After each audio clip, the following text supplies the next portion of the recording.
เรื่องนี้เป็นเรื่องที่เกิดขึ้นในหมู่บ้านป่าติดกับแม่น้ำโขงในสมัยนั้นแม่น้ำโขงจะมีศพลอยน้ำมาบ่อยมากๆไม่ว่าจะตายเพราะสงครามเพราะโดนปล้นหรือหลายๆสาเหตุสวัสดีครับชาวไทยสารแหน่ทุกท่านวันนี้ผมมีเรื่องหลอนๆเกี่ยวกับศพที่ลอยน้ำมาเล่าให้ฟังให้กำลังใจช่องไทยสารแหน่ฝากกดติดตามช่องไทยสารแหน่ด้วยนะครับพร้อมกันแล้วตามมาเลยครับผู้เฒ่าเล่าเรื่องที่เกิดขึ้นในสมัยที่ท่านนั้นยังเป็นเด็กให้ผมกับพิชาฟังว่าในสมัยนั้นฤดูน้ำหลากหรือฤดูฝนน้ำในแม่น้ำโขงจะเต็มฝั่งไหลเชี่ยวแรงบ่อยครั้งมากที่คุ้งน้ำโขงเลยหมู่บ้านลงไปทางทิศตะวันตกจะมีศพของคนตายไหลมาติดหมุนวนอยู่เป็นประจำดังนั้นบริเวณนี้และใกล้เคียงเมื่อมืดค่ำจะไม่มีใครผ่านมาแถวนี้เลยเพราะคนที่คิดว่ากล้าหาญไม่กลัวมาบริเวณนี้มืดค่ำโดนผีหลอกวิ่งกันป่าแตกอยู่บ่อยจนพักหลังๆจ้างให้เดินผ่านมาแถวนี้ยังไม่มีใครกล้ามาเลยไม่ว่าจะจ้างแพงสักแค่ไหนก็ไม่คุ้มกับการเป็นไข้หัวโกรนอย่างแน่นอนครับถ้ามันจะมีแค่ศพลอยตามน้ำมานั้นผมก็อาจจะไม่นำมาเล่าให้ฟังในคลิปนี้อย่างแน่นอนครับแต่ผู้เฒ่าเล่าว่าในเดือนกันยายนของปีหนึ่งซึ่งเดือนนี้น้ำจะเต็มฝั่งโขงเลยแถมยังไหลเชี่ยวแรงมากๆเย็นๆของวันหนึ่งมีร่างหนึ่งลอยตามน้ำมาหมุนวนอยู่ตรงคุ้งน้ำนั้นถ้ามีคนใจกล้าจ้องมองดีๆร่างนั้นมันก็คือร่างของหญิงสาวผมยาวนอนคว่ำหน้าอยู่ในน้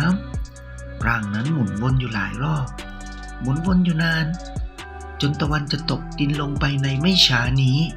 แล้วจู่ๆร่างของหญิงสาวนางนี้ก็ค่อยๆเงยหน้าขึ้นเหนือน้ำแล้วร่างของเธอก็เหมือนลอยเข้าฝั่งมาเหมือนมีเรี่ยวแรงของคนดึงเข้ามาฉะนั้นไม่นานร่างในชุดผ้าถุงดำสนิททั้งตัวก็เดินขึ้นฝั่งแม่น้ำโขงขึ้นมาเธอแหงนหน้าขึ้นมองท้องฟ้าแล้วจ้องหน้าเข้าไปทางหมู่บ้านอย่างมีเล่ห์ในอีกอาทิตย์หนึ่งต่อมาก็มีเด็กสาวอายุประมาณ 14-15 หายไปจากหมู่บ้านพอออกค้นหาก็จะเจอเป็นศพลอยน้ำอยู่ในคุ้งน้ำท้ายบ้านจากการตรวจสอบสภาพศพก็ไม่พบบาดแผลใดๆหรือการฆาตกรรมด้วยเป็นแค่เด็กสาวคนนั้นเดินมาตกน้ำตายไปเองสร้างความเสียใจให้กับญาติมิตรเป็นอันมากอีก2 วันต่อมาก็มีหญิงสาวในหมู่บ้านตายลอยน้ำคว่ำหน้าหมุนไปมาอยู่ในคุ้งน้ำนี้และต่อมาไม่ถึงเดือนก็มีหญิงสาวในหมู่บ้านตายลอยน้ำอยู่ในคุ้งน้ำผีนี่อีก3 คนทำให้ชาวบ้านเริ่มหวาดกลัวหวาดวิตกกลัวว่าลูกหลานที่เป็นผู้หญิงของตนจะมาตายในคุ้งน้ำนี้อีกพิธีกรรมแก้อาถรรพ์จากหมอผีจอมขมังเวทก็เริ่มขึ้นในเช้าของวันหนึ่งชาวบ้านนั่งอยู่ข้างหลังของหมอผีจอมขมังเวทที่กำลังทำพิธีตามแบบที่ตนเองเรียนมา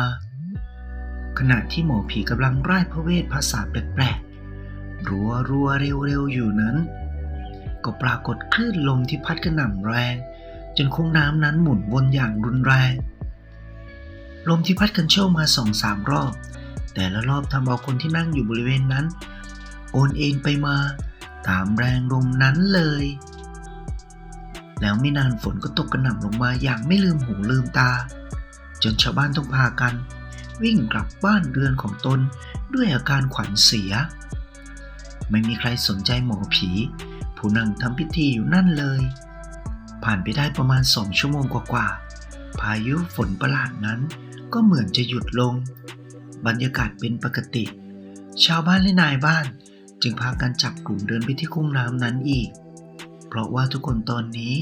เป็นห่วงหมอผีจอมขมังเวทเท่าเมื่อทุกคนไปถึงคุ้งน้ำนั้นก็ต้องตกตะลึงตัวชาเพราะว่าหมอผีเท่าจอมขมังเวทตอนนี้ นอนคว่ำหน้าลอยอยู่ในน้ำกลายเป็นศพไปเรียบร้อยชาวบ้านช่วยกันเอาศพของหมอผีเฒ่าขึ้นมาเอาไปเก็บไว้ที่วัดตอนนี้ชาวบ้านเกิดอาการหวาดกลัวขึ้นเป็นทวีคูณเพราะว่าขนาดหมอผีจอมอาคม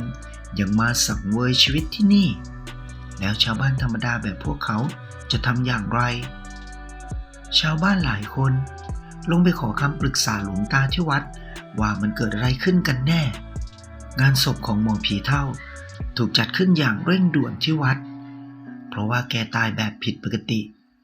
อีกอย่างญาติพี่น้องลูกเมียของแกนั้นบอกให้รีบจัดการงานศพให้เสร็จเหตุผลนั้นพวกเขาไม่บอกแต่ดูจากสภาพของแต่ละคนนั้น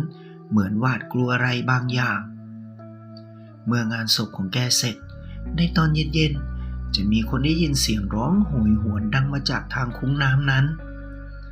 ทุกคนบอกว่าเป็นเสียงของหมอผีเฒ่าอย่างแน่นอนชาวบ้านหลายคนลงไปปรึกษาหลวงตาแล้วหลวงตาก็บอกให้ชาวบ้านไปที่บ้านของหมอผีเฒ่าให้เอาหม้อดินที่อยู่ในห้องทำพิธีของหมอผี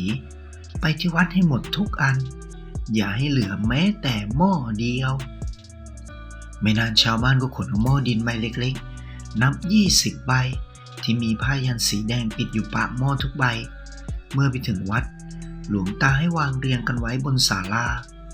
แล้วหลวงตาก็ปูอาสนะลงใกล้ๆนั่งหันหน้าไปทางหม้อดินเหล่านั้นแล้วก็หลับตาภาวนาอยู่นานพอสมควรเสร็จแล้วก็ให้ชาวบ้านช่วยกันเปิดฝาหม้อดินนั้นออกทีละใบเมื่อชาวบ้านเปิดฝาหม้อดินออกมานั้นได้มีสายลมประหลาดพัดกันโชกออกมาจากหม้อดินทุกใบที่เปิดผ้าแดงนั้นออกมาภายในหม้อดินเหล่านั้นมีใบลานที่เขียนข้อความไว้ข้างในแล้วม้วนเอาไว้ทุกหม้อหลวงตาให้นำใบลานเหล่านั้นมารวมกันไว้เพื่อจะนำไปเผาทำพิธีโดยไม่ต้องคลี่ออกดูแต่มีชาวบ้านคนหนึ่งสงสัยเลยแอบคลี่ออกดูแล้วก็ต้องตกใจเมื่อข้อความที่เขียนในใบลานนั้นจานด้วยเหล็กเผาไฟชาวบ้านเรียกการเขียนใบลานด้วยเหล็กเผาไฟร้อนๆว่าจานเป็นชื่อคนและชื่อคนที่เขียนอยู่ในใบลานนั้นเป็นคนที่เขารู้จักดีเป็นชื่อของหลานสาวของเขานั่นเองแพรพันธุ์คงงามเมื่อได้อ่านเขาถึงกับตัวเย็นซ่านไปทั้งตัวหลวงตานี่มันชื่อหลานสาวของกระผมนี่ขอรับมันหมายความว่าอย่างไรแล้วชาวบ้านที่ถือใบลานม้วนอยู่นั้นก็พากันรีบแกะใบลานออกมาอย่างรวดเร็วแล้วทุกคนก็ต้องตกตะลึงเพราะในแต่ละม้วนใบลานมันก็คือชื่อของหญิงสาวในหมู่บ้านที่หายไปและเป็นคนในหมู่บ้านที่ตายไปอย่างปัจจุบันทันด่วนหาสาเหตุไม่ได้นั่นเองหลวงตาไม่ได้ให้คำตอบนั้นท่านยังคงหลับตานิ่งนานเมื่อท่านลืมตาก็ให้ชาวบ้านไปหาฟืนมากองไว้ท้ายวัดจัดการทำพิธีเผาใบลานเหล่านั้น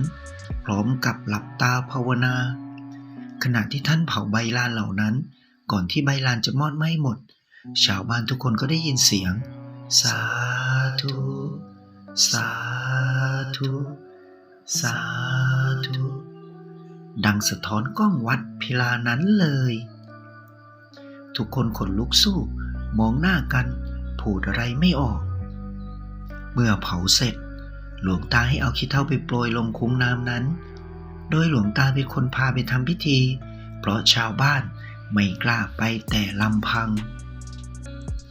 เย็นวันนั้นเองก่อนมืดค่ำตรงคุ้งน้ำนั้นได้มีสตรีชุดดำยืนเหม่อมองลงไปที่สายน้ำอันทอดไกลคดเคี้ยวนั้นก่อนจะก้าวเดินลงไปในสายน้ำโขงทีละน้อยทีละน้อยจนลับหายไปกับสายน้ำอันไหลเชี่ยวยามอาทิตย์อัสดงตั้งแต่นั้นมาก็ไม่เคยมีใครพบศพไหลมาติดที่คุ้งน้ำนั้นอีกเลยชาวบ้านก็ไม่มีใครมาตายอยู่ในคุ้งน้ำนั้นอีกชาวบ้านหลายคนร่ำลือกันว่าการตายต่างๆนั้นเป็นเพราะหมอผีเฒ่าเป็นผู้กระทำเขาทำไมก็ไม่มีใครรู้เขาเอาวิญญาณเหล่านั้น มาเป็นผีเลี้ยงใช้งานของเขาหรือ ก็ไม่มีใครตอบได้อีก เพราะว่าหมอผีเฒ่าก็ตายไปแล้ว หลวงตาบอกให้อโหสิกรรม เพราะสิ่งที่เกิดขึ้นทั้งหลายทั้งปวง มันเป็นเพียงกรรมเกี่ยวเนื่องกันมา แต่ชาติปางก่อน แล้วเรื่องทั้งหลายทั้งปวง ก็จบเพียงเท่านี้ครับ คลิปหน้าผมจะนำเรื่องเล่าแปลกๆหลอนๆน่ากลัวมาเล่าให้ฟังอีกนะครับ ให้กำลังใจช่องไทยสารแนกดติดตามได้ที่นี่เลยนะครับ เจอกันใหม่คลิปหน้าสำหรับวันนี้ สวัสดีครับ